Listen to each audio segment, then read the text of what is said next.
If you look at British Columbia today, you see a really highly urbanized landscape. Mm-hmm.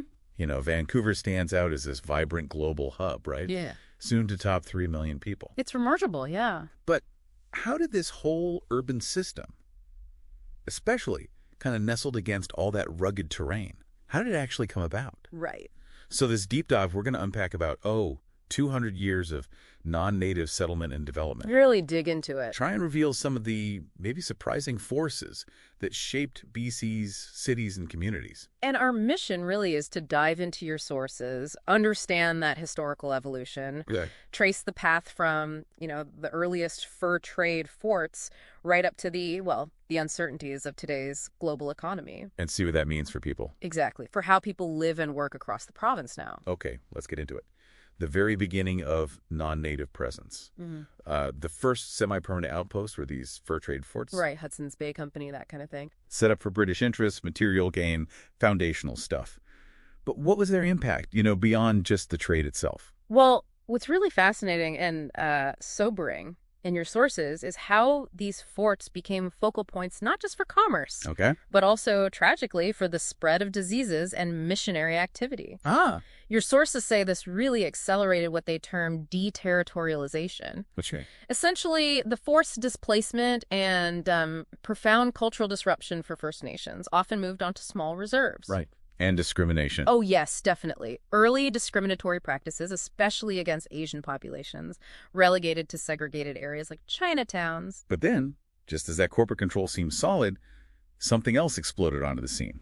Gold. The game changer. The Fraser River and Caribou gold rushes, late 1850s, early 1860s, that was the main catalyst, wasn't it? Absolutely. Drew in thousands. Led to these rapid, almost chaotic towns springing up.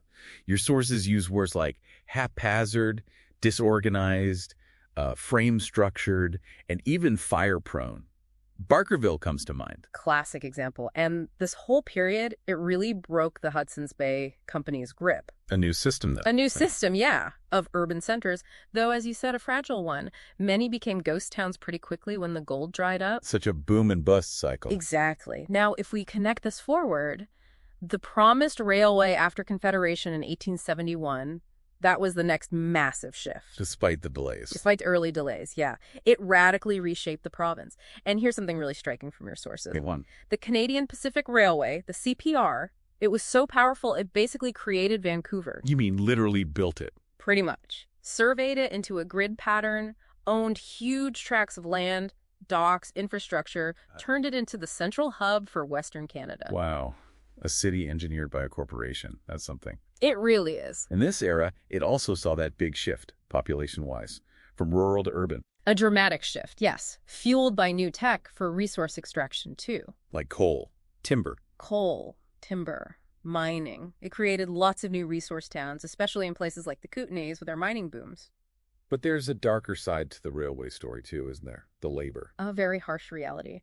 Your sources mention over 15,000 Chinese laborers brought in. Under terrible conditions. Terrible conditions, and many were never given their promised passage back to China. A really difficult chapter. Okay, so bringing us more towards the present, Mm-hmm. what does all this history mean for modern BC after World War II? Post-war, you get this unprecedented, long, massive acceleration of urbanization. Driven by? Huge hydro projects, new pulp mills, mining expansions. Think of those instant towns. Like Mackenzie, Logan Lake. Yeah. Built super fast for specific industries. Exactly. Built quickly, often by the companies themselves, but they remain, quite vulnerable. Vulnerable how? To global markets. Precisely. This really highlights the modern spatial pattern your sources talk about. A clear polarization. Okay, break that down. You've got the highly urbanized heartland, lower mainland, southern Vancouver Island, increasingly diverse economies, knowledge-based, infotech, banking. Right, the Vancouver effect. And then you have the hinterland, basically the rest of BC, still heavily reliant on primary resources, forestry, mining. And that's where the vulnerability lies. That's the crux of it. Their economic base is often tied to just one or two commodities.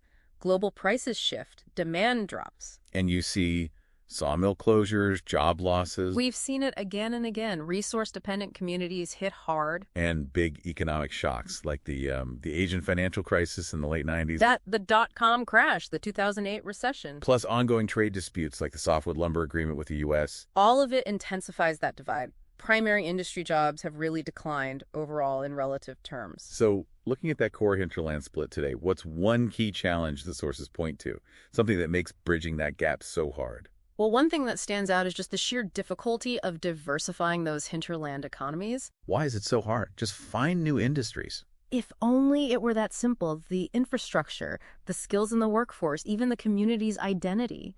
It's all deeply interwoven with that single resource historically. So it's not just economics, it's culture, identity. It's about fundamentally reshaping entire communities. That's a huge undertaking. It really is a remarkable journey when you lay it out like that. Yeah. From a handful of fur forts Right? to this complex network, world cities, resource towns, all interconnected but facing different futures. And the story definitely isn't over. The big challenge now, highlighted in your sources, Yeah. is how BC manages that massive growth concentrated in the heartland, while also figuring out how to support diversification and, frankly, ensure the viability of those more isolated resource-based communities in the hinterland. A balancing act. A huge balancing act. It really makes you think, what does a truly thriving provincial economy look like in the 21st century? How do all the parts fit together?